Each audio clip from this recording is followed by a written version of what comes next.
多位加州重量級嘅亞裔民選官員今日共同為民主黨州長候選人 Jerry Brown 背書，而 Brown 本人亦都親自回應咗有關亞裔政治團體80-20為共和黨候選人 Mac Whitman 背書嘅決定。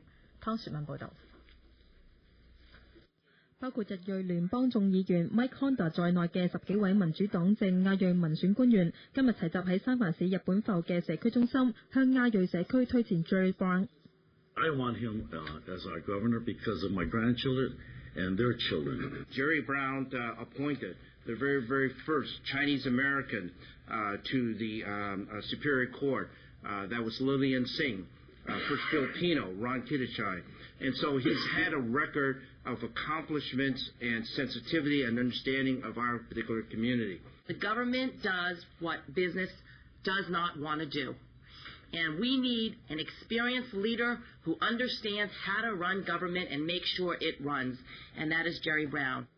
對於全國性嘅亞裔政治組織80-20上個星期宣布支持共和黨州長候選人 Mac Whitman，Brown 除咗表示尊重，亦都說明點解唔願意回應該組織對佢嘅書面提問。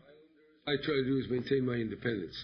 And some of these questionnaires basically want you to, in effect, sign contracts for the future. I don't do that. I try to say what I can say, but also keep open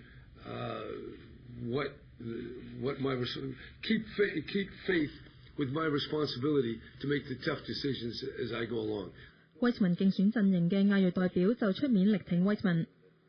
他講咗3個事情最重要，一個是發展經濟、製造就業、提高教育。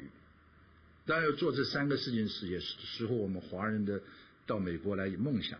我看到我們從我的行業能看到很多人的經濟上受影響，無論是小生意的、打工的、餐館的，都是生意很糟糕。所以呢，我們需要有一個人能夠懂得把經濟搞好的。80-20促進會上個星期五宣布決定為 Whitman 背書，原因係 Whitman 正式回應咗該組織提出嘅書面提問，而 Whitman 喺回應之中承諾將會提供亞裔平等嘅機會進入州府公職以及法院系統。20報台記者湯雪文報道。